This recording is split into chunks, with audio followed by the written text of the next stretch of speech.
1, 2, 3, 4, 5, 6, 7, 8, 9, 10. Royal Blue Podcast Soundcheck. 1, 2, 3, 4, 5, 6, 7, 8, 9, 10. Royal Blue Podcast Soundcheck. Wednesday show live. 1, 2, 3, 4, 5, 6, 7, 8, 9, 10.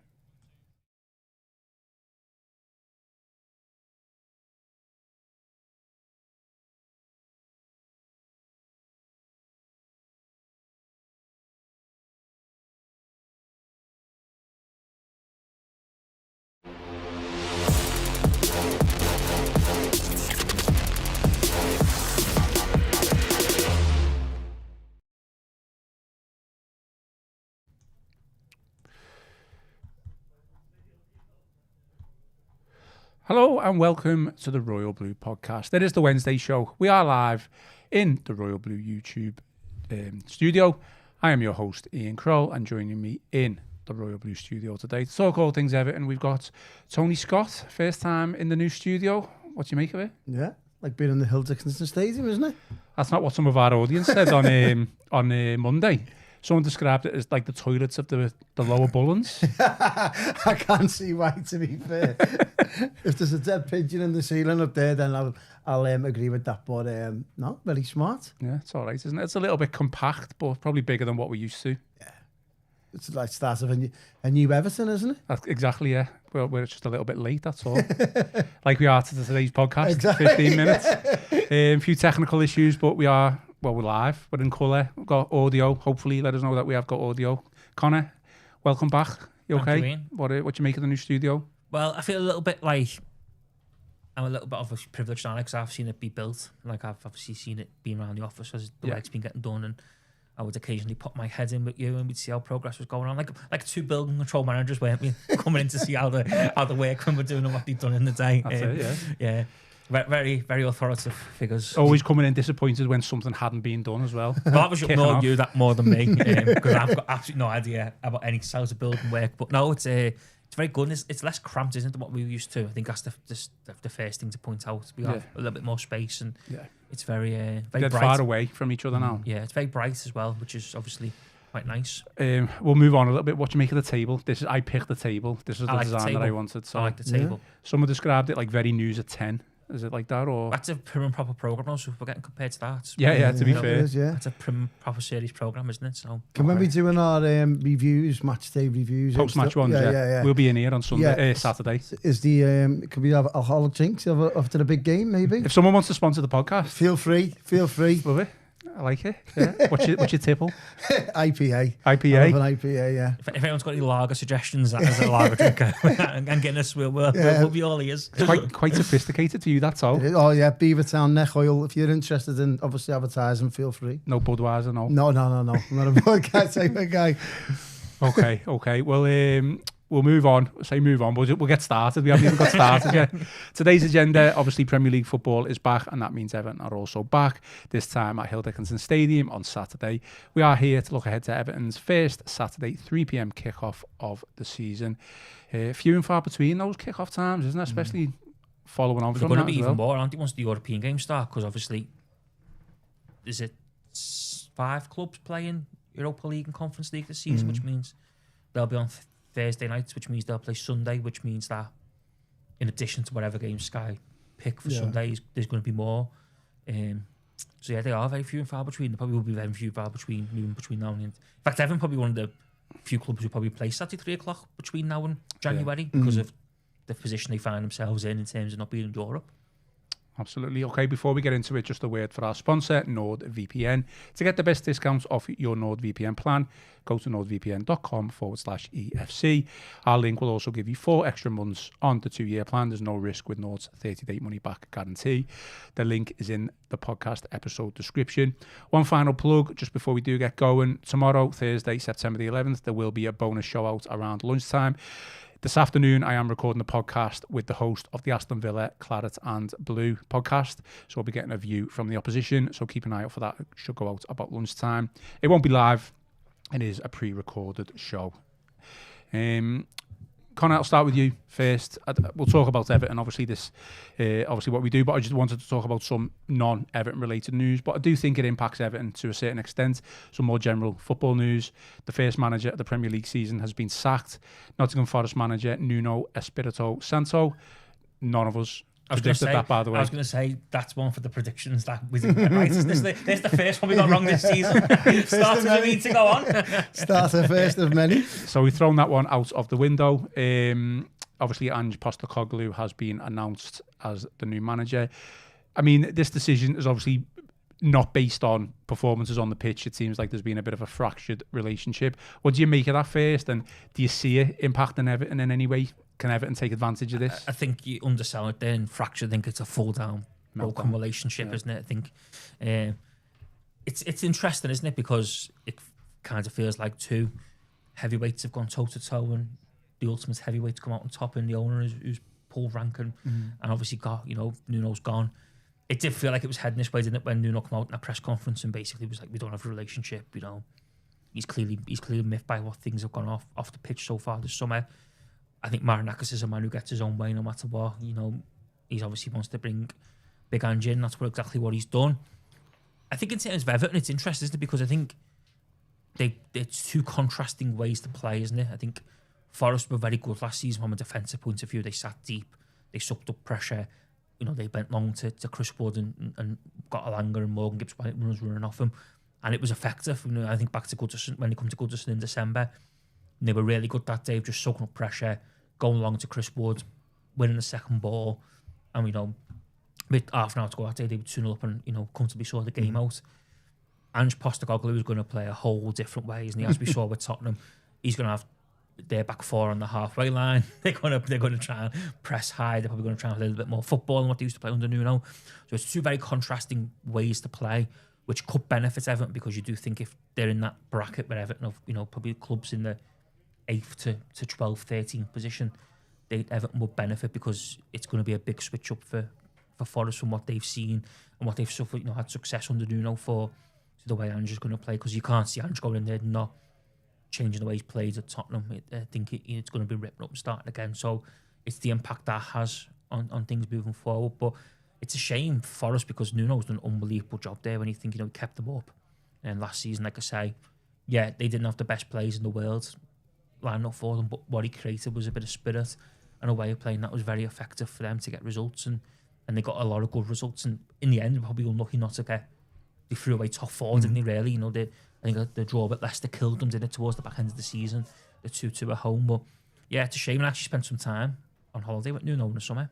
Ooh, I bumped into him when I was on holiday in I think Portugal. you remember telling us this, actually. Yeah, in the Algarve. Was he chopping in stem, was he? I had a conversation with him. That's what happens when you bump into Connor. Exactly. You get sacked. Life goes downhill. Rapidly. Probably not too far from the truth, the way things have gone recently.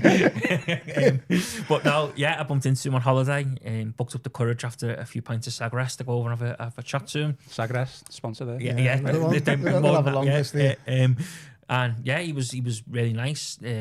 He actually spoke about Decore's last minute winner. That one of the first things he mentioned to me, because obviously I told him I was an Everton fan. And yeah, he was really decent, nice bloke, and a bit of a different image actually to the one you get in the media, because I think he often comes across as quite dour and straight talking and a bit miserable. No personality. Yeah, but he was actually he was really warm, and has about 5 Had a few ales himself then, yeah. Probably, yeah. You like to smoke, that's what I will say, given the bar we were in. He had a few ciggy breaks, I think it's safe to say. But no, he was a really nice fella. And yeah, I think if you're a Forest fan, it's sad to see, isn't it? But it did feel inevitable once he'd done that press conference, basically. Yeah. And as I say, I don't think Marinakis is the type of man who takes criticism like that to, easy. I mean, so Marinakis is an enigma, isn't he? He's a man into himself. I mean, is this a bit of a crazy decision based on the fact that Nottingham Forest have had their best season for God knows how long?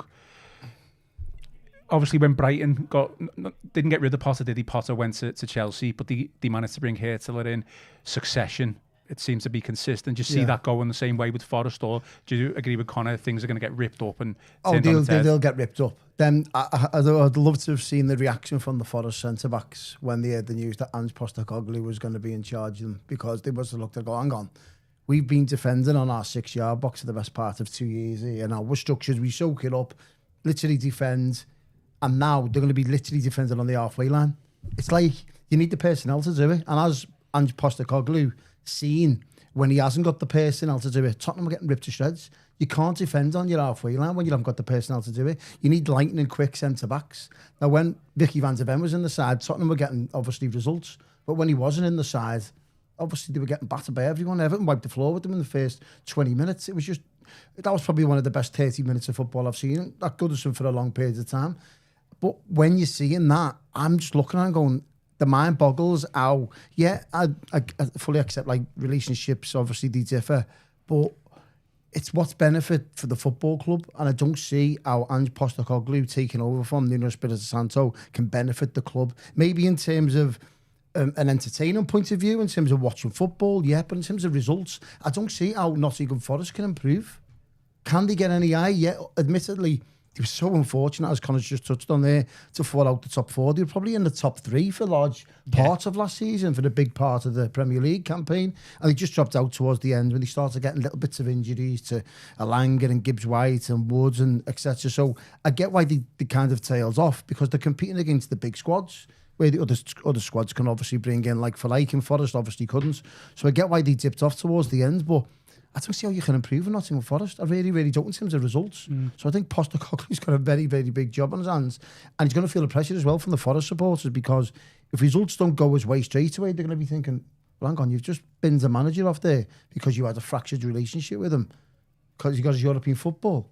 So what's next? Is the next target Champions League? Because I don't see Nottingham Forest spending money and having the personnel to suit Ange Postecoglou's way of playing to get into the top four. There's so many candidates well above Nottingham Forest at the moment, so I think it's a recipe for disaster, that one, and I can see Everton taking advantage of it. I think if you're Morello as well, who plays the back forward, who's been outstanding certainly last season, was probably the best 6-yard box centre back in the Premier League last season in terms of defending. If you're him now, you've gone from looking like a world beater, the way Nuno set you up in terms of sitting deep, soaking up pressure, we'll just defend and do the basics really well. So all of a sudden you're looking around just thinking, I think he could be telling me to get on the halfway line, I'm going to have to run back as fast as I can. Yeah. It's a whole different world, isn't it? And yeah, it's I can see why they've gone for Ange, because obviously he did have success at Tottenham last season. Whether people like it or not, he won a trophy. He won a European trophy. You know, we'd all, everyone wants to see their team winning trophies, don't they? Yeah, it was a disaster in terms of the league campaign, but they did win a European trophy. But it's just a massive gamble, especially mid-season as well, to do it. Well, not mid-season as such, but the start of the season. 3 games in. 3 games in, transfer window shut. You've got to work with what you've got. This group of players are all set up to play the way Nuno wants to play. I think Edu's had a big part of that as well. Edu, the sporting director there. And this goes to show that it's not just, you're not working with the chairman no more. You're working with the sporting director, you're working with the recruitment team, and obviously Espirito Santo's relationship is broken down with quite a lot of people in that, and that's why it's obviously pivotal that Moyes, from an Everton perspective, keeps that relationship well and truly blossoming with his recruitment team, with obviously the chief executive, with the Freaking Group, and you can see why it's got off to a good start straight away for Everton, and hopefully that continues. You've got to hope, haven't you? Sorry, just to cut in, you've got to hope, haven't you, that it's a lesson that managers have to have a say in who they sign. Now, it might not be the final say, but they've got to have some sort of say, because you get the feeling from some of the stuff that's come out is that, perhaps didn't have a say in some of the signings Forest made in the summer, and they were just maybe forced upon them. And this is what happens, isn't it? It's a recipe for disaster. I think that's a footballing thing in general, isn't it? Because if you're a director of football in charge of recruitment, you're basically, your job is to go and scout and obviously go and sign these players. As a manager or stroke coach, your job is to coach them at the end of the day. So I get your point. We're not living in a world where Sir Alex Ferguson goes and scouts players and go, right, I'm signing him. I'm ringing his dad up in the morning, I'm signing him. I think them days are gone. I think there's a lot of people involved in signings now where the coach has got a lot of responsibility in terms of looking after the players' well-being, obviously coaching the players, dealing with press conferences. And I think that's his job. I don't think they get involved. Obviously, to a certain extent, but compared to where it was years ago, I think it's night and day. Look, we're getting a couple of comments saying let's talk about Everton, which we will do, but I do think that it's relevant to us. Everything that we've just said there with regards to the recruitment team behind the scenes, it's relevant to all the Premier League teams. But we did tout Forest as one of the teams that we think we could overtake this season. Obviously, they're going to have Europa League, and they've already sacked the manager. I just thought it was all relevant and definitely worth talking about. And Gaspipe in the comments says Forest are not a threat. So we will see. Okay, we will speak about Everton. Merlin Roll. Obviously, the Finch Farm leak has struck again. He's been speaking to former Everton player and Echo columnist Michael Ball. Did you ask him who it was, no? Michael's not giving a source away. Oh, okay. So Michael Ball has basically written in his comment that the midfielder has impressed in training this past week. He said, the whispers that I've heard is that Merlin has impressed and he's adapted really well to the sessions and is impressing with his performances in training. That's fantastic to hear, and that he's shown so much quality already. You don't often get to see so much glowing praise so soon. Obviously, we don't know too much about him, Tony, but he's been touted as being able to play left back as well. He could have to fill in there. Do you think he would on his debut? I think he should be impressing straight away, because obviously as a player coming straight in, you should be wanting to obviously lay down where you are. And also half the team aren't even there. They're all international duties. So I presume he's playing against under 23 players in there as well. So you should be standing out there in terms of being a new player, being bought for a few quid. And reading between the lines, we're hoping to see more of him than what we probably would have seen from Harrison Armstrong. Hence why the reason why Harrison Armstrong's been let go to Preston. So we'll be looking to see a lot more from, obviously, Merlin Roll. It'll be intriguing to see exactly what he brings to the team, how he settles as well, and also where he plays. Because we're all second guessing, is he going to play in a 6? And I think a lot of Everton supporters I've spoken to have kind of envisaged him playing in the Marouane Fellaini role, so to speak, that you can play him in a 10. He's a big lad, looks like he can control the ball, be a nuisance of himself. Then he probably fits that bill as well. So it's going to be intriguing to see where David Moyes plays Merlin Roll. As you touched on there, he could play left back. Hopefully he's one of them versatile players, because I think with our squad at the moment, you need a few more James Garners in the side. And what I mean by that is a lot of versatility in the team, because we need it. Because you've seen what's happened to Everton in the previous couple of weeks, is that Mikalenko's injured and the team's done in. All of a sudden, Garner's going to left back, and that makes a Rubenham in the team with Garner. Now, with with just a Garner guy. Now, all of a sudden, imagine if just a guy gets injured, your team's done, completely done. So you need strength and depth there. So it's critical that you have numerous players playing in different roles in the team. Is that your way of just saying that he's doing his job?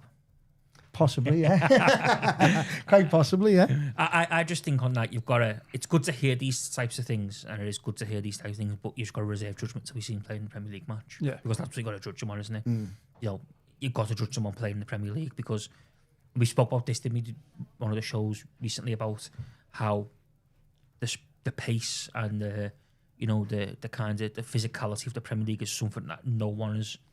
People just having. I mean, an example. I know we play the team not across Stanley Park anymore, is it? But the rivals in Liverpool, and where it's obviously taken off against Arsenal, wasn't it? And Stott said afterwards, I think he's got cramp in places he didn't know he could get cramp, because the physicality and the intensity of the football is just unmatched. It's just not like anywhere else you see in Europe, and that's why it takes a lot of players who come over, even the big money signings, so long to come to cope with the demands of it. And that's why now we see people playing more for Premier League proven players, because it's such a premium that they can come in and hit the ground running and know exactly what's required. Jack Grealish, for instance, and Kieran Dewsbury Hall were gems of a signing, because obviously they got ability, but they know what the Premier League's like. They know what it takes to go and play away. They know what it takes intensity wise. You bring someone in from the Dutch league, the German league, La Liga, it's a big step up. And like I say, you look across in recent years, it's taken players a long time to cope with the demands and get up to grips with the speed and the intensity, because it is so different. So it's positive, but I would reserve judgment, I think, until we see him playing in the Premier League, and then we'll be able to gauge how long and how far. I mean, for instance, Azu, the left back, we all watched him against Roma. We all know he's got a long way to go before he's up to speed to play Premier League football. And even, I think, let's be honest, if he was probably fit to play at Leeds on that Monday night, I don't think he would have played, because he looked like he was a little bit off it in the friendly. So, I reserve judgment until we see him play in the Premier League. I remember having the same conversation with you last year when we signed Jasper Lindstrom, and he played in the Bundesliga, didn't he? Yeah. And he looked an half-decent player in there. As you've seen, he came to Goodison last year and struggled massively. So as it says, it's a culture shock to a lot of players that come from obviously France and Spain, and I think Spain is obviously a high level league in my opinion. But when you're coming from like the German league and you're probably getting tested 2, 3, 4 times a season, and if you're standing out in them games, then yeah. But I get it. Everton took a chance on this lad. He's young, potential there. Obviously, Moyes can hopefully coach him to become a better player. That's the aim. That's why obviously we bought him.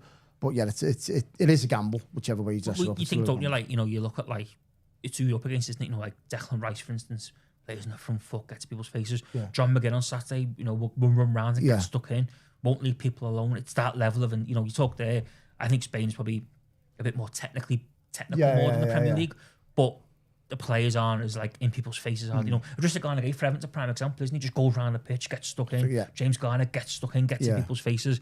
He needs to be at that. That is worlds apart from what you get sometimes in Europe. Especially his team, with the bottom of the league, Freiburg. Yeah, they struggled, didn't they? Yeah. What do you make of the obligation to buy situation? That's obviously a little bit different to what we had with Jesper Lindstrom, one you mentioned there. Yeah. I think if we were to get relegated, then obviously the obligation has dropped. But you know, hopefully we're not getting relegated. Like, obviously the recruitment team have seen something. It'd be interesting to see. Interested in him in January as well, weren't we, apparently? Well, apparently so. But again, as we've just touched on there, probably which led us to the Nottingham Forest conversation. The fact that you don't know how much say David Moyes has had in this signing. Mm-hmm. Now, reading between the lines, it doesn't look like he's had much say in it, because apparently Everton were interested in this. Obviously, that's lad before Moyes came, or just shortly after Moyes came. So maybe Moyes has watched him and he's obviously recommended him to the recruitment team, or the recruitment team have already had the eyes on him before David Moyes. We're never going to know. But one thing we do know is that if he's not playing games, we'll know that David Moyes doesn't fancy him at the end of the day. If he is, obviously, as we're hearing, if he is ripping it up at Finch Farm, then he'll be on the side. So we're going to find out over the next 6 weeks, 2 months, 3 months, especially with the cup games we've got, and obviously games coming out thick and fast, that if he's not in the squad and if he's not coming on, then there's alarm bell straight away in terms of the development of the signing. What will be interesting, I think, is I don't think he'll start on Saturday, unless he goes and plays left back. But I don't think he'll start midfield Saturday, because there's no way he can change it after Wolves, because it was just too good of a performance. If he comes on over Timur Abuman, so if Moyes gets to 60, 70 minutes, thinks I need to freshen this up here, and he done it. Wolves, he brought Idrissa Gana off, which I thought was criminal, by the way. And we should never. And if Moyes watches, please never ever bring him off unless you have to, because he's clearly the glue that holds it all together. And as soon as he left the pitch, it was like the adult just left the room, wasn't it? And all the kids ran around doing what they wanted, and like we just lost our way. It's like leaving you two together, isn't it? It's almost like get him back on. See, we got 15 minutes to see out here. But if David Moyes gets to 70 minutes on the weekends and thinks, need to get James Garner off here, we need some fresh legs in midfield, we need to freshen up. If he's not tearing, if he turns to Timur Abuman over Merrill, and clearly he's got a little bit more to go. If he turns to Merrill over Timur Abuman, and he's probably made the right impression in training, and David Moyes thinks he's got a good enough chance to come in and stick a claim. Also depends on the fixture as well, by the way. Yeah, of course. If we're in a Merseyside derby, you don't expect to see him. But if we're beating Burnley, and I don't know, in 3 or 4 weeks' time, or a team that we're expecting to win, and we're 3-0 up, and he still sat on the bench, I'll be more worried then. So as Connor's just touched on, I do expect him to start playing games, but it's as and when. And if injuries occur and Arubenham's still getting his place ahead of him and he's still sitting there on the bench not getting minutes, then I think we'll start asking questions then. I mean, we might not even see that scenario develop anyway, especially if Mikalenko... isn't it, right now? No, but especially if he can play left back, which we don't really know. We've just been slated as being able to play left back. If Mikalenko can't get himself fit, do you think he was bought with that in the back of the mind, with Mikalenko's injury record? Let's face it, he was signed on loan, like on deadline day as well. So it wasn't as if like this was one that we could have got over the line early on. It was kind of. Do you think that's been spoken about? Possibly, maybe that is coming to the thinking. But again, no, even on Saturday, if Mikalenko doesn't get fit, would it be surprising if James Garner doesn't start? No, James Garner plays left back, 100%. And Roll might play midfield with Idrissa Gana Gueye. I think he'll go with Ruben. But like I don't see maybe down the line, like Toe says, maybe down the line we might see things evolve. But I think if Mikalenko doesn't make it on Saturday, I think James Garner's going there. Like, I agree. I think he's 100% gonna go there. No, the only other option is the only other option, and I think this was under consideration for Leeds, is Coleman goes there. Well, But I mean, and that could come into this thing because Coleman did do well against Mansfield. I thought it was one of the better players against Mansfield. Mansfield and Aston Villa are 2 different games. They are too, but you've got to get him. There's no good having him. Seamus Coleman having him in and around the squad. And if he's fit, you've got to put him in to see how well he can do. I think he's been brought, in just my personal opinion, that Coleman's been given that contract mainly for his off the field duties. See, I don't know. I don't agree with it, by the way.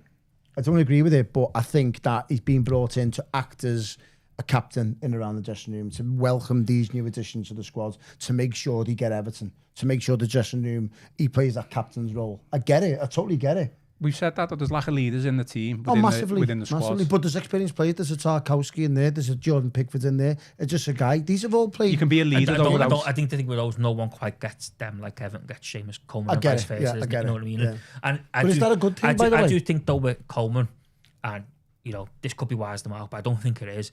I think in recent years, when times have been tough, he's the glue who's clearly held the dressing room together. 100%. And he's the one who's and like, literally, if he wasn't there, you dread to think what could he been the glue that's held it all together. I think you can be a leader without having a voice, and I think we might have some of them.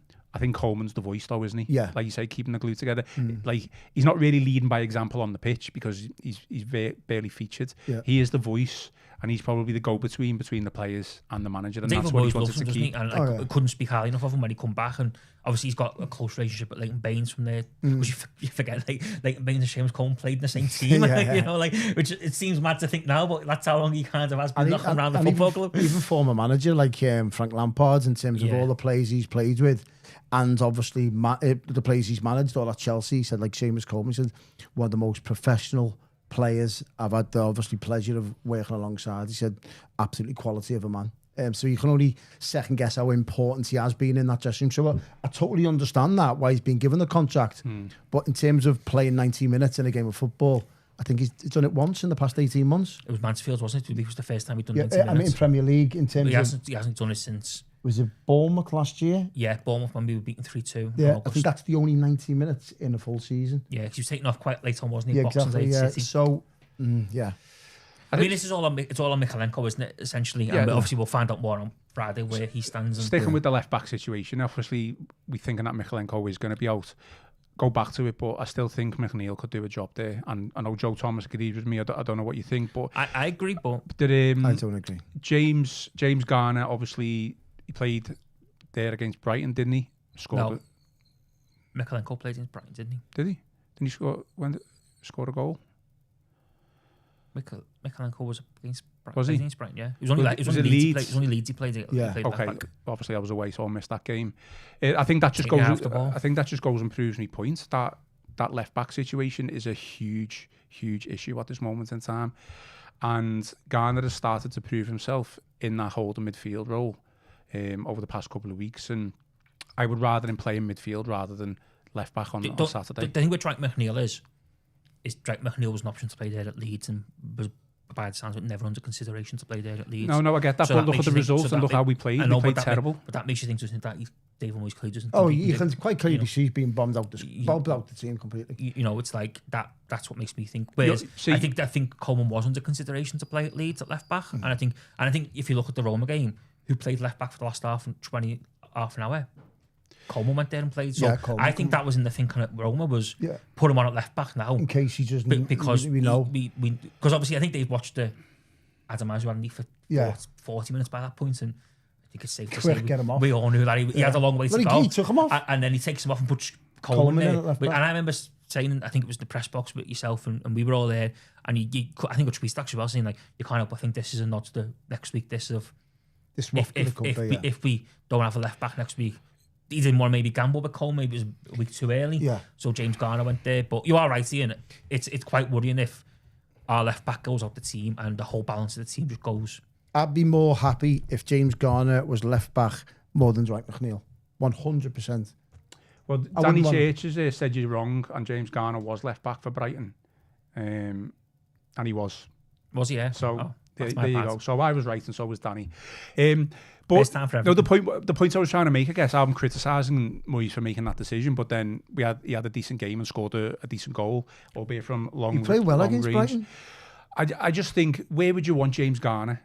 left back or midfield. You want a midfield. Yeah. So you're looking at Dwight McNeil's qualities and thinking, well, he needs to be bombed out the team. And I don't necessarily disagree with you. My philosophy or my point of view is that he could probably do a better job as a left back than James Garner could do. Do you think that? Seriously? Okay, well, think about it from a opposition point of view. You're a winger, you're a right winger playing for Aston Villa. James Garner's got no pace either, though. Right, so if you're a right winger playing for Aston Villa on Saturday, in my opinion, I'd rather be facing Dwight McNeil than James Garner all day long. Garner's more proven as a defensive point of view, isn't he? James Garner, he's a tough competitor. With Dwight McNeil, he looks laboured in his approach. Is Everton's team better with James Garner in the midfield, though? It is. Don't get me wrong, it is. That should be the overall. But then a Rubenham can go in there, and then just a guy's in. So at least you can patch it up with that. You're not replacing like for like, so to speak. But a Rubenham is more than capable of doing a good job in there. He did well against Brighton in that role as well. So I think by putting it, I always look at it from a player's point of view. If I'm a right winger playing for Villa, I go, right, I'd fancy my chance against Dwight McNeil all day long. I know the lad is probably one of the most one-sided players ever to have played the Premier League. So you just show him as right side all the time.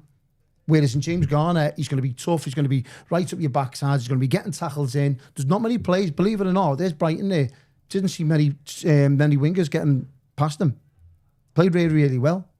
I personally think it's an absolute shoe-in, and you don't be messing about. Dwight McNeil is a very, very one-sided footballer, and Everton have progressed since then in terms of where they've been the last 18 months. And he shouldn't be anywhere near a left-back position because it makes the defence a lot weaker. James Garner would make it stronger, in my opinion. That's fine. I mean, I'm not comparing Leighton Baines to Dwight McNeil. I mean, we've just no, but I think Leighton Baines was a very one-sided footballer. I don't think necessarily hinders you when you're a full-back, to be honest. But he can defend and score. Obviously create. Dwight McNeil can't defend.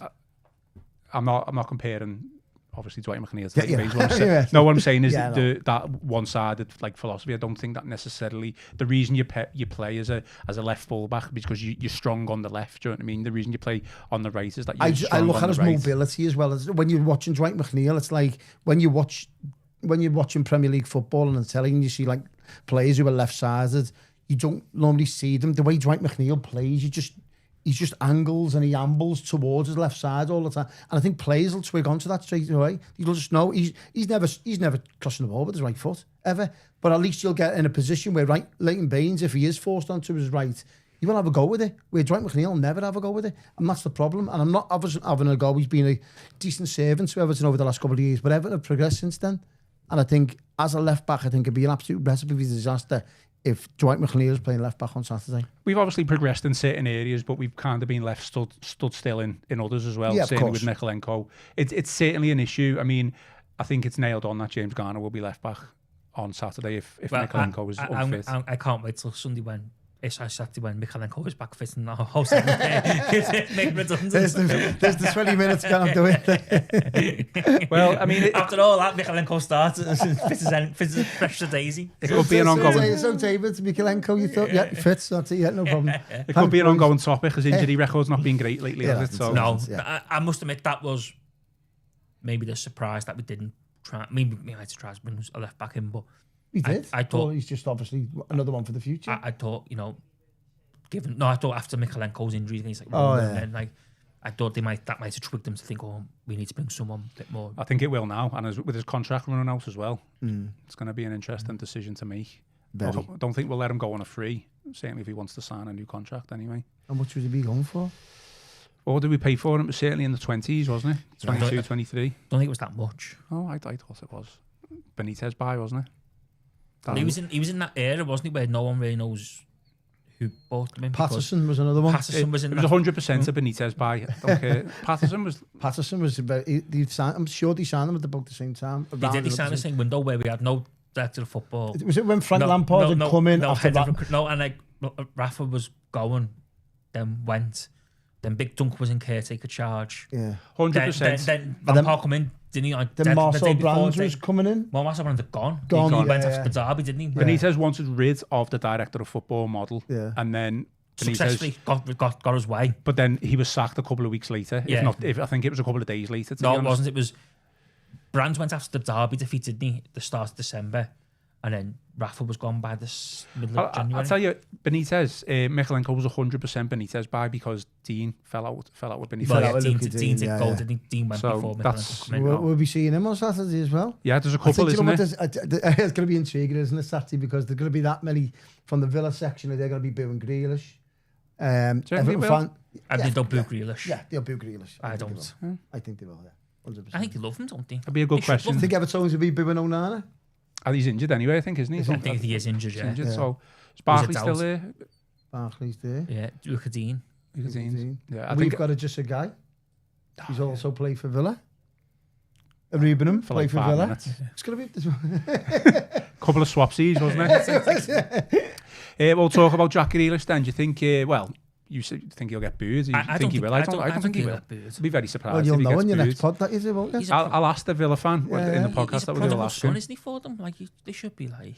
Has he got a point to prove against Villa then, or is he just going to want to play his normal I don't think game? he's got a point to prove against Villa because, let's face it, when he left Villa, he was a world beater. Yeah. And he was unbelievable for them. He obviously left for a lot of money. And to be fair, the way he went is actually quite good, wasn't it? Because he spoke to Villa in the previous summer and basically, I think they both sides agreed it was going to come to a natural end because how good he was, and and I think they both agreed to the on a fee that if an offer come in for that, he'd be allowed to sell, he'd be allowed to But go. didn't he boo him when he was playing for Man City? I I'm can't saying, remember. have I... You might be right. You could be right. So you might. I mean, the way football honestly, fans are you so might be right. fickle these days, it of wouldn't course, surprise you, I would it? just But think that... I I'm just think saying even that when he's been playing for City, he's got dog abuse when I've seen him at Villa you Park. think as well, like that season, he stayed up in the first year back in the Premier League with COVID. He kept them up, didn't he? He didn't leave them in the late, did he? And if anything, that money that No, I'm saying they agreed to a fee. I think the summer before it got to the following summer, and then they basically got the offer that they agreed on, and he went and Villa got a lot of money invested. No, I quite well. understand how the you know, transfer, but what I'm trying to say is that like football fans don't work like that. They'll just say like, "You've left us." End of story. Like, Oh, yeah. similar to what Rooney. But then Rooney when- went on to but better then when you things, think, but like, he still got dog abuse when he returned to Everton. but then when you think like slightly different. The way, the way he left though was like it was agreed.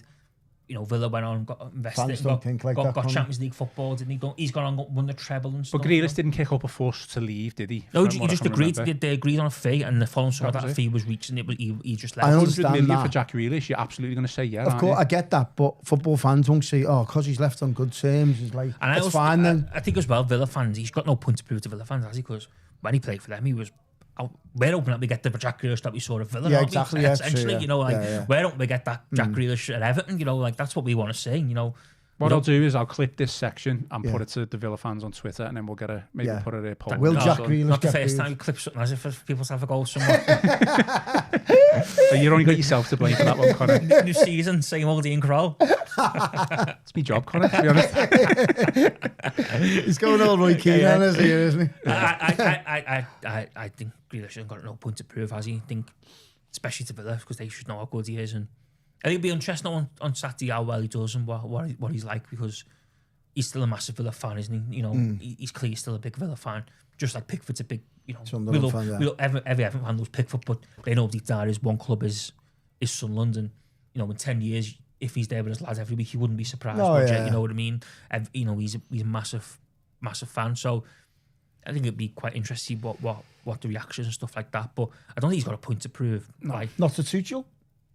but I think all he's got to do is carry on playing the way he's been playing, and he'll be in Tuchel's next squad, won't he? I think it's just the fact that he hadn't really played enough, had he, at the point of when Tuchel was named the squad. That probably why he didn't get in there. But I mean, I only watched a lot. I didn't see the Saturday game, but I watched last night, and they were actually quite good last night. But I still think he gets in over like Rashford and that moving forward. I agree. I can't. And I thought it was quite interesting as well. I mean, going off tangent a little bit, but Tuchel said after the game against Andorra on Saturday that Rashford struggles with the wow factor. And I think if anything, Grealish is the opposite. I think he does have a bit of the wow factor about him. And if that's what Tuchel's looking for, then Grealish ticks all the boxes. And I think if he has put it this way, if he has another month, is it 5 games I think before the next squad gets announced. If he plays like he has done against Brighton and Wolves, he'll definitely be in the next England squad. I can't wait for Tony's reaction when there's boos coming from the north stands. There you go, yeah. And I'll text you. First time Grealish Are you listening to that? Are you listening to it? I'll just get a video for it just to send you. I might just start booing you in response. As you make your way up the stairs, I'll be like, that is that a boo? Okay, moving on. So, some comments here from former Everton player and pundit Pat Nevin. He's been speaking about Everton and David Moyes. He believes Moyes is finally playing the way he's wanted to play his whole career. So this is what he said. This isn't very David Moyes the way Everton are playing. This is the David Moyes that he's always wanted to be. He's gone in for the likes of Tyler Diblin, Jack Grealish, Dewsbury Hall. You can throw into the mix with Ilham and Di. Everton have a lot of creativity in that area. I think that's a bit of a backhanded compliment a little bit to Moyes. I mean, I understand what he means, but is that kind of to say, well, David Moyes has always been this defensive-minded manager who signs defensive-minded players, but now that's my interpretation of it. He was always very reserved, wasn't he, when he was first at Everton? And what I mean by that is that when we go to a big ground or playing a big game, he'd obviously play with 10 men behind the ball. He wouldn't win many games, especially at the big grounds. I think our record is horrendous at Anfield, at Stamford Bridge, at Old Trafford. He didn't win any. He didn't win any. He used to win at the Etihad, didn't he? Quite a lot, before Manchester City got the money. But in terms of, I think he's evolved, and I've always said this, I think we've got a different David Moyes than what massively different Moyes. I think he knows right now he's got 2 years at Everton maximum as a manager, and he's got unfinished business, and he's seen the money that Everton have wasted in that time, and he thought, right, my job now is to get this team in and around Europe, and I think if I can do what I did at West Ham and win some kind of a trophy, he'll have a statue outside the Hildington Stadium. There's an argument to that. There's an argument to that. We'll get one in here. That's definitely whet his appetite, hasn't it? Because he referenced this before Mansfield. It makes me his programme notes actually, where he says haven't seen what I've done with West Ham and the joy that brought, and Palace winning the FA Cup. Yeah, it does make you think, this why club, not? This club, why not? And I think this is a different David Moyes. I think some of it though is because he's been able to bring in different types of players than what we saw at Everton the first time round. Obviously, there was wage restrictions. We didn't have a lot of money to spend. So, we would often go and find gems, and then maybe we'd have to sell them on. And, whereas this time round, it feels like he's actually come in and gone well, we'll get Jack Grealish, and, we'll Dewsbury Hall's a very good player. Yeah. And I believe we get his arm around him, get him on the pitch. He'll be difference maker for us. He's gone out and got difference makers. And I think we're already seeing that, aren't we? Wolves away, class from Grealish and Dewsbury Hall for the third goal. Brighton, bit of class from Grealish for the first goal. Beats his man, puts the ball into the back post, and Dias there to tap it in. He has evolved. Yeah. But I think Everton, I think the other thing as well is I think personally he does see it as unfinished business, doesn't he? I think he's clearly looked back on the way the club has gone in recent years and thought, it's probably saddened him as well, hasn't it? And also, he's obviously got a lot of history, and he probably looks at himself and thinks, when I left this football club, you were a top 6 side every summer. You look at the first season he left, Martinez finishes 5th, Schuff finished 4th. Yeah. Where a lot of the only big thing was obviously he was able to go and bring in Lukaku. Okay, yeah. But a back 4, back 5, that was David Moyes' back 5. Yeah. Stephen Pienaar was the most creative player, that was a David Moyes signing. Yeah. So a lot of them players who we kind of, Martinez inherited, were David Moyes players, again, done really well.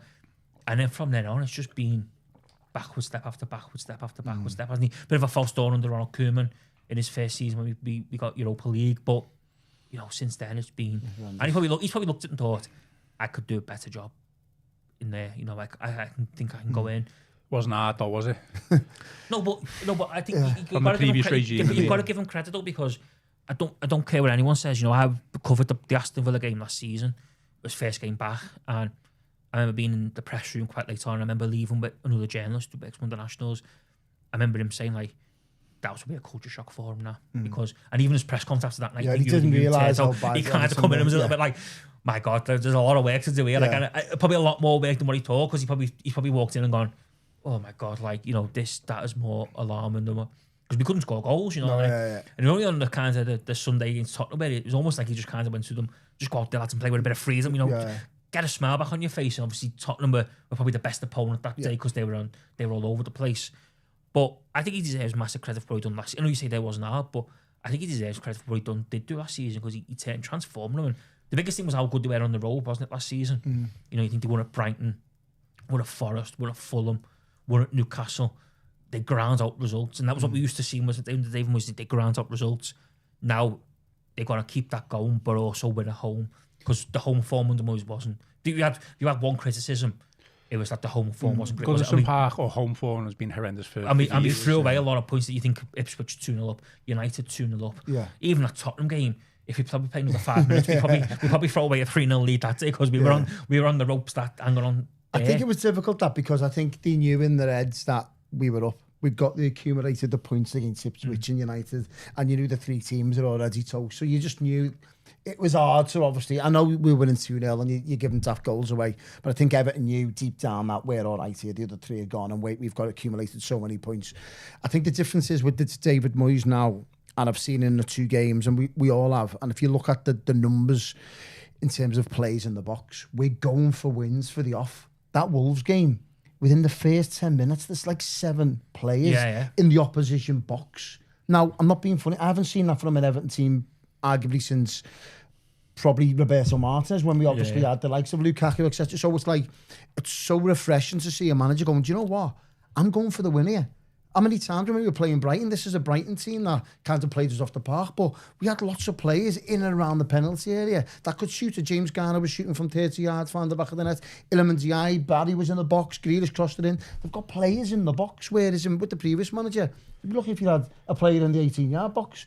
So Moyes is going for the wins, he's going for the throat, because he knows now that if I go for the win, 9 times out of 10, I'm going to have a positive result. Because you know why? Because I've got Jack Grealish in the team, I've got Iliman Ndiaye and I've got Kane Dewsbury, 3 arguably the most creative players we've ever seen in an Everton shirt in the past 15, 20 years. So if you've got them in your side and you've got an half-decent back 4 when Brandtwaite's fit and Tarkowski's obviously back to form, you've got Jake O'Brien, you've got the new, obviously Jordan Pickford's in goal, you're going, hang on, well, I'll go for the win because I fancy my chances against the majority of the teams. The show last season, like if he gets the back 5, like he got the back 5 going in no time last season, didn't he? That Tottenham game, he put Jake O'Brien at right back, and it was almost like a magic formula, just fixed it, wasn't it? It was almost like we're going to be big and strong and we're going to be hard to beat, and that was what, you know, he fixed that in no time. The problem was going forward, but like you say there, Todd, he's fixed that with the signs because all of a sudden he's got players who can retain possession as well. That's the biggest thing for me with Ndiaye, Dewsbury Hall and Grealish, is they can retain possession. They can keep the ball. They can make intelligent passes. Too many times, I mean, Decore was obviously a bit of a cult hero because he scored important goals and goals that will always be remembered. Just bounce off him, but he couldn't retain possession, could he? And he couldn't get the ball, and he couldn't swivel out and go left or swivel out and go right. You never know. Whereas like now, you know, like the goal against Brighton's a prime example. Is the first one. I think Idrissa Gueye gives it to Dewsbury Hall. He spins, goes about 10 yards up the pitch, fires it wide to Grealish, who takes a couple of touches, beats his man, crosses into the box. And it's just that intelligence to keep the ball, make the right choices. That makes all the difference. But you've got to have that belief from the manager, by the way. The second goal at Wolves was the one, wasn't it? With the inside ball, a bit of intelligence. But you've got to have that belief from the manager. And that's why it's key. Like last season, you've seen so many examples of like Decore, as you've just touched on, Jack Harrison. They can't wait to get rid of the ball. It's like hard potato to them. They're going, you have it, I don't want it. Whereas I'm sure Moyes is saying to Dewsbury Hall, Iliman Ndiaye and Jack Grealish, keep hold of the ball.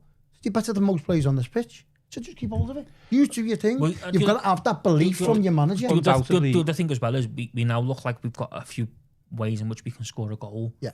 Like clearly one of the things is Grealish gets the ball and puts it to the back post for Ndiaye. We've scored 2 and 2 in the Premier League doing that. Whereas, you know, not just to slam Sean Dyche because he's not the only manager to fall foul this in recent years at Everton. But if you said, wow, how are we going to score a goal? You often struggle to come over. You come away and go, I honestly don't know how we're going to score a goal there, because it would be Decore off a centre forward. The ball will go up. It might stick, it might not stick. But there's still 35 yards from goal. Exactly, and it's like, well, how are we actually going? You know, and obviously we had a bit of joy with set pieces, but you know, it's clear that's a bit of pattern of play there, which you can see.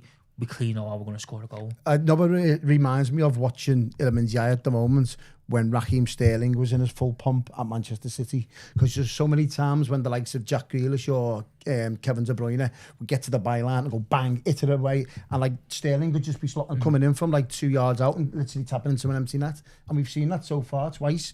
Ndiaye just bursted in at the back post when the ball's being played back. So I think you're going to see that many times this season. And there'll be ups and downs. Like there'll be ups and downs playing this way. We'll win games, we'll lose games. But it'll be refreshing to watch. It'll be good to watch. Yeah. And the biggest thing as well, and this is what, I know it's a cliche, but it'll get you on the edge of your seat, doesn't it? You know, if you get the ball with the halfway line, it gets to Grealish, you're going to be on the edge of your seat. Especially at the Hill Dickinson Stadium. Like one of the things with Ndiaye last season and why I loved him personally, and I think other people loved him, is because he was the one player who got you on the edge of your seat. You get the ball, but then what was after the first 8 games, everyone realised he was our best player. You just get man marked out of it, and we had no one else to step up and take the man. So it was a bit like he's got 2 people on him. He's not a world beater. Whereas now, if Grealish gets the ball, Ndiaye gets the ball, you're always on the edge of your seat, aren't you? As you watch them go forward over the halfway line, and you're thinking something could happen. Well, Grealish is getting man marked, so which is freeing up Ndiaye. Yeah, hence why he scored these goals. Stuff like that. It's great to watch. Now, undoubtedly, it does feel different. Like even in the first couple of games, it's obviously going to feel different to what the previous regime, put out there, because it just wasn't good enough. But it comes down to recruitment, doesn't it? And the players that he's brought in. I also think as well. I think it's a bit of a disservice to. First of all, I'm crediting Moyes. I'm giving Moyes huge amounts of credit. I think to say that Moyes hasn't been able to build teams with creativity or quality in, I think like Arteta, PNR, Osman, I think you look at that. Exactly. The team he left, David Moyes, the team Everton, he left for arguably one of the most advanced and forwards Everton teams you'll ever see. No, exactly. So he knows what he's doing, although Moyes has changed. He's different, and I agree with you. He's going, seems to be, it's not like gung-ho or all out, but he's going for the win without a doubt. That's why it feels different. And I said the other week about, like, it's not about bringing players in to suit the existing system. It's about changing how we play. And Everton were better without the ball last season because we were able to counter. Even with lack of pace, we were scoring goals on the break. Now, I don't know what the possession stats are, but quite clear you can see we're a lot more comfortable on the ball. Even said to you in the show last week, so there was a point in the Wolves game last week where Grealish had it on the near side on the left. He wasn't really going anywhere. In fact, like he could have lost possession of the ball, but he managed to win a free kick. It's just cleverness. He just knows what he's doing, and that's what the players that he's brought in, they know what they're doing. I also think as well, the big thing about Moyes and why he was the perfect fit was he knew what he was walking into in terms of what the club had been through off the pitch in recent years. I don't think he did. He didn't after the Villa game. No, but I think he knew that there was like bridges that needs to be mended and stuff like that with the fans. Because he said it after the Southampton game, when I walked through the doors, this felt like a club that was broken. I think he realised how big it was. He looked like a bit of a broken man after that Villa game, that 1-0 defeat. But I think that was more because the players though than what he was like. I remember a shot of him. He was ashen faced. He was like, "What have I got myself into here?" Because let's face it, after that Villa defeat, we were not on the verge, but we were very much in a relegation. Remember we were talking about it, and I remember you saying on the episodes, you said like we were asking like what managers do we want to replace obviously Sean Dyche, and we said the reason why we don't want David Moyes is the only sole purpose that imagine if he was to come in full circle and relegate and be the manager to take us down. So that was the only if anything, he's the perfect man. Exactly, yeah. Imagine that, you go, oh my God, imagine the Mickey taking that would happen to Everton fans, that David Moyes has gone full circle, won a trophy at West Ham, gone to Man United, left you, come back and relegated. You just didn't want that at all. But now look where we are now with him. He's evolved as a manager. Everton have evolved as a football club. We've got a fantastic stadium, and it's perfect for Saturday, the way Everton are playing at the moment. We would have been a laughing stock if Moyes had took us down. But I think we were all confident enough to think that wasn't going to happen. He's done a lot more maybe than what we thought he was going to be able to achieve within them, 4 months. That's why he's a very good man manager. No, exactly. The belief he installs in the players and the team is testament to how good of a manager he is. But that's why it always annoyed me as well to say, a lot of people said, well, the players aren't good enough, the squad's not good enough. And yeah, it was lacking quality, no one's denying that. But look where Moyes got us within that short space of time compared to what the previous regime. The one player that typifies the reasons why what I'm saying in terms of the belief from the manager is Jake O'Brien. The lad when he was just sitting on the bench, literally just sitting on the bench. Moyes comes in and goes, "Hang on, can you do a job for me at right back? Get him in training. Let's see where you can go. Bang, right, you'll do for me." The lad's been a revelation at right back. And no one saw that. No one saw it. No one saw it. And that's the difference between Sean Dyche and David Moyes. One manager is going for the win, not worried about the opposition. Everton filled the box against Wolves the first 10 minutes, going for the win. He knows Moyes that right now, the majority of the I wouldn't say the majority, but the teams that he thinks that we are better than, he'll go for the win.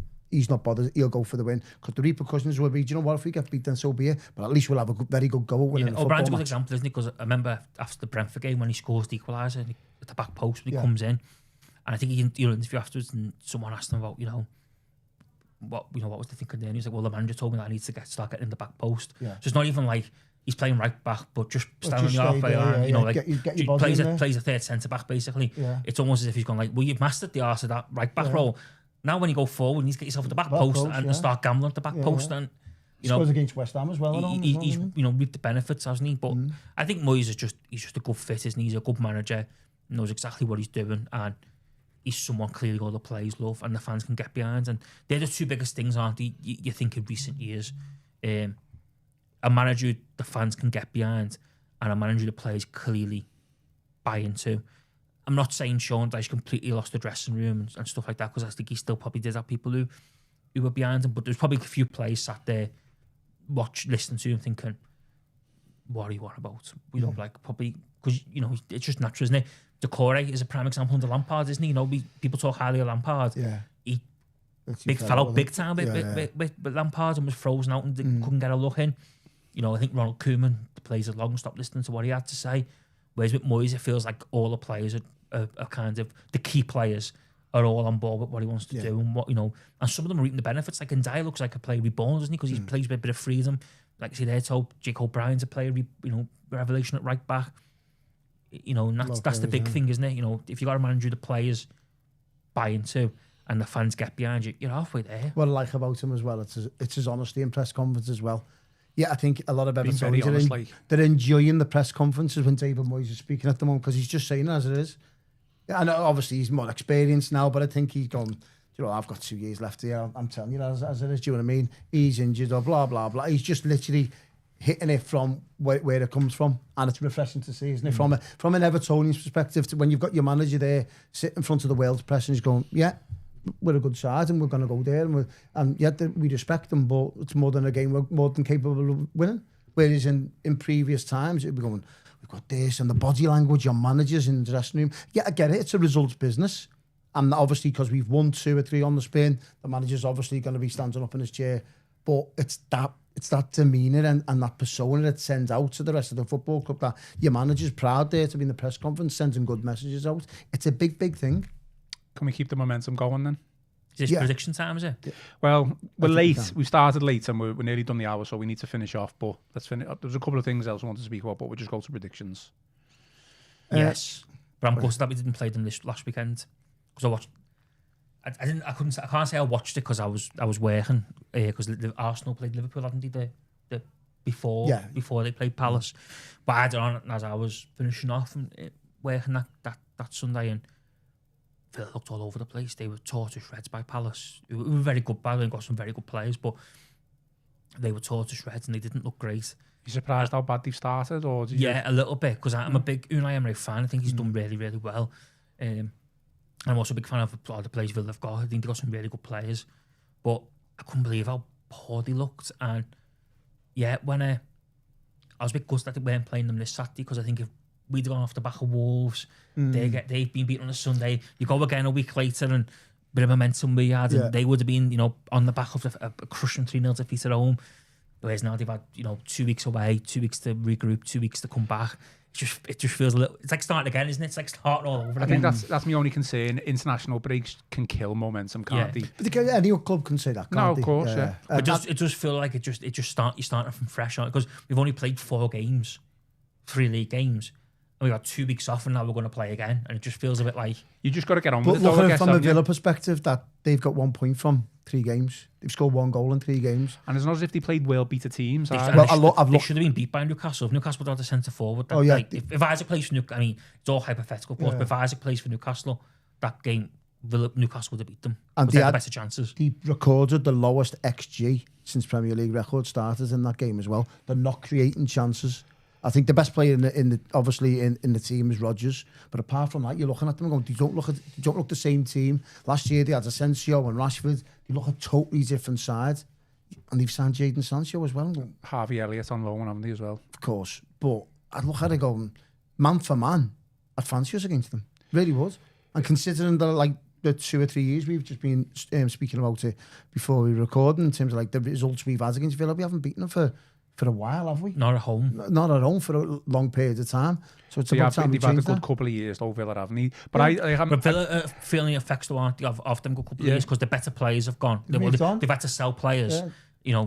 It's hard to keep hitting the top 4. You hit the top 4 once. Yeah. They missed out just that. I don't know as well how much last year maybe took it out of them because obviously going to Old Trafford on that final day of the season, they had top 4 in their own hands, didn't they? Exactly. It was, and they, obviously that's probably knocked them for 6 as well. Martinez has a moment of badness and they end up, down to 10 men and end up getting beat. And you wonder whether, is that they think they should be playing Champions League football again this year.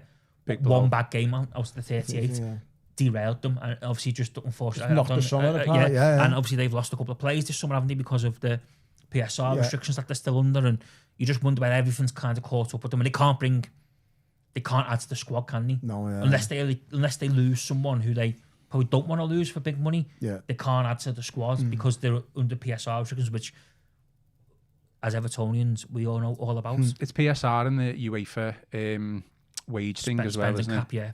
Which is lower than PSR actually. So that the threshold. And the Villa naturally struggle, don't they, because it's not a massive ground. It is what it is. They don't get massive commercial. They're not making huge money from Europa League. If they win in the Champions League, it might be different. I'm not saying I predicted Villa's downfall, but I did think that they would struggle a little bit this season. So we will see. Do you know what? I think it's a Saturday game. We've had that 2-week period, 3-week period since the Brighton. I think Everton's going to be getting to the stadium early. It's a Saturday. First time for a Saturday on 3 o'clock. Exactly, yeah. So everyone's going to be getting there early. And I think if we can literally get that ground going again, like we did against Brighton, I think if you can get Villa, the crowd will send a message out. And if we were to score in the first 20 minutes, you can only imagine being a Villa fan and a Villa player in the stadium going, this is the last place I want to be. Yeah, their stadium's absolutely rocking. Their club's flying. We've scored 1 goal in 3 games. We've been beat off Brentford. We've been battered at home against Crystal Palace. We're very fortunate to get a draw at home to Newcastle. We can't see the wood for the trees here. And this stadium is probably the last place we want to be. If we can get at them from the throat. I'm sure David Moyes will be obviously speaking about this as the same thing. Get your foot in straight away. Demand that you want the ball. Give it to Grealish. Give it to Ndiaye. Let's start on the front foot. Get the crowd behind us, because you can guarantee if Everton starts on the front foot, the crowd will be right behind them, like they were against Brighton. Atmosphere was incredible. I'm sure they can literally get the 3 points. Imagine if they got the 3 points on Saturday. It could plummet them, but it could plummet them to second in the league. You could may even go top, because obviously Liverpool. Imagine that. Seriously, no, it would be crazy going into the derby. Don't be too far ahead of yourself. No, but exactly. But this is what you want, isn't it? This is why we're all talking positively. What's it going to be? Because I think Everton will win by 3-1. 3-1. Yeah, it's a bold statement. 2-0 Everton. 2-0. I think 2-1. I'll go 2-1. Yeah, I think Watkins often scores. I don't think we'll lose. Think we'll lose, and even a draw, I think it'd be disappointing. I guess people think it's disappointing with a draw, but it shouldn't be seen as too much of a disappointment, because Villa are still a good team. I know they're on a bit of a poor run of form, but I'll definitely say I don't think we'll lose. On their day, they've got a lot of good players you take. Rodgers is the one. Rodgers is the one. Yeah. This is no gimme. I know you're saying 3-1 and stuff like that. But I don't. If you're going through the team, I'd be pretty confident I'd be picking more Everton players than Villa players at the moment. Which is crazy to think about, isn't it? Exactly. Compared to what they had last season. So you're looking at their best players, Tielemans. Obviously, I think you can run all over him. I think just a guy can run all over him. Morgan Rodgers is the creative player, but we've got 3 of them. Do you know what I mean? So I'm looking at it from I think as well, they've got Ollie Watkins, and obviously we wouldn't mind Ollie Watkins as our striker compared to the 2 we've got. And the fact that he scores against us. Exactly, yeah. Just take him out the side. But you're looking at the goalkeeper situations horrendous at the moment for them. Matty Cash is a full-back. I think there's gaps in there to get at this Villa defence. This is a big test for Everton, isn't it? Because these are what you would call a club who've punched above their weight, which obviously that's what we want to do. Of course, you want to punch above your weight. And it feels like if they can get the win on Saturday, it's a bit of a statement, isn't it? It's like they were there for the taking and we took them down. Yeah. You know, they've had a bad run of form. We're not the club who everyone wants to play now when you're in a bad run of form. It's like, it's all right, lads. It's Everton next week. We'll get back on track there. It's a chance to kind of make a statement to be like, no, look, we mean business this season, and if there's a game opposition there for the taking, we're going to take them apart. That's what you've got to get to, I think, in all this, because you want to be on that front foot, like Tosa said, on the front foot, straight in. Know that if we get an early goal, these could crumble. You don't want to be seen as that soft touch, like, it's all right, lads, next week we'll get back on track there. You know, it's no issue. Crowd's got a big part to play. You want to be the opposite of that now moving forward, and you know, look at it and think, well, they're there for the taking. We're going to take them down. Yeah, well, crowd's got a big part to play on Saturday, and we massive part. We are doing a post-match reaction to it as well, so aren't we? Yes, on Saturday. So immediate reaction following on from that. Hopefully, what is going to be a 2-1 or a 3-1 win. Hopefully, we've got a beer there celebrating 3 points. I'll see if anyone's emailed me about sponsorship while we've been live on here. Any final thoughts before we shoot off? No. Looking forward to Saturday. Can't wait. Sure, many Evertonians are probably thinking the same. Absolutely. Just a reminder, our official sponsor, NordVPN, to get the best discounts off of your NordVPN plan, go to the podcast episode description box. That is all for today's show. Please remember to give us a like and subscribe to the channel. Drop us some 5-star reviews on Apple and Spotify. Most importantly, enjoy the rest of your day. Enjoy the rest of your week. I've been Ian Croll with Tony Scott and Conor O'Neill, and this has been the Royal Blue Podcast.